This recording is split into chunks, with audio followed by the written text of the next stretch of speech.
करिश्मा हगवणे हिनेच वैष्णवीचा सर्वात जास्त छळ केल्याचं समोर आलंय। करिश्मा ही देखील वैष्णवीला मारहाण करत होती। तसंच करिश्माचीच हगवणे कुटुंबात दादागिरी चालायची। वैष्णवीनं कुणाशी बोलायचं कुणाशी बोलू नये हे देखील करिश्माच ठरवत होती।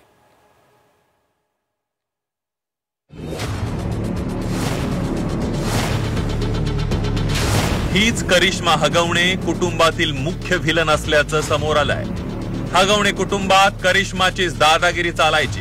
वैष्णवीच्या मृत्यूनंतर संपूर्ण महाराष्ट्र हादरला। हगवणे कुटुंबानं वैष्णवीचा अमानुष छळ केला, मारहाण केली, तसंच पैशांची देखील तिच्याकडे वारंवार मागणी केली जात होती। दरम्यान या छळाला कंटाळून वैष्णवीनं आपलं जीवन संपवलं। मात्र वैष्णवीला हगवणे कुटुंबात सर्वात जास्त त्रास झाला तो करिश्मा हगवणेकडून। करिश्मा हगवणे हीच या प्रकरणातील मुख्य सूत्रधार असल्याचं आता उघड झालंय। सुनांपेक्षा लेकीला जास्त महत्त्व दिलं जायचं।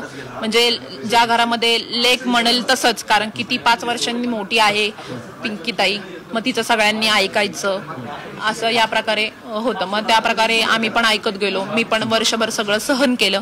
त्याच्यानंतर माझी लिमिट संपली सहन करायची। सारखी बोलायची की माझ्या बापानी 2 कोटी रुपये खर्च केलेला आहे नाही का, मग तो द्यायचा, मग इथं मी म्हणल तसंच वागायचं, मी म्हणन तसंच राहायचं। म्हणजे ते तिथंच राहायची का ती? हो, त्यांचं लग्न नाही झालेलं, त्यामुळे तर तिथंच राहायच्या। 34 वर्षांची करिश्मा ही पेशाने फॅशन डिझायनर। वैष्णवीनं कोणती साडी नेसायची, कुणाशी बोलायचं कुणाशी बोलायचं नाही हे देखील करिश्माच ठरवायची। एकाच छताखाली असूनही करिश्मानं वैष्णवी आणि मयुरीला कधी बोलू दिलं नाही। हगवणे कुटुंबातील सदस्य देखील करिश्माचंच ऐकत होते। वैष्णवीच्या मृत्यूनंतर हगवणे कुटुंबाला अटक करण्यात आली आहे। पोलिसांकडून संपूर्ण कुटुंबाची चौकशी सुरू आहे। तर दुसरीकडे करिश्मानं वैष्णवीला मारहाण करत तिच्या आई वडिलांच्या घरीही सोडलं होतं। या प्रकरणात करिश्माच मुख्य विलन असल्याचंही समोर आलंय। वैष्णवीवर आधी जी मारहाण व्हायची, एकदा तर त्या नंडेने तिला अक्षरशः मारत मारत मारत यांच्या घरी आणून टाकलं होतं। करिश्मा म्हणून आहे नणंद, तीच सगळ्यात जास्त त्या कुटुंबाला छळत होती। एक मुलगी असूनही करिश्मानं वैष्णवीचा अमानुष असा छळ केला।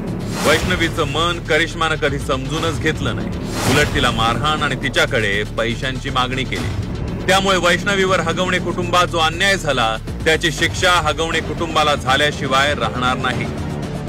घरात आलेला सुनेचा वैष्णवी सारखा छळ होत असेल तर त्याला करिश्मा सारखी नणंदच जबाबदार असते। मात्र असा छळ करणाऱ्या करिश्मा सारख्या नणंदांनी त्याही कुणाच्या तरी सून होणार आहेत याचा विचार करणं गरजेचं आहे। कैलासपुरी, झी मीडिया, पुणे।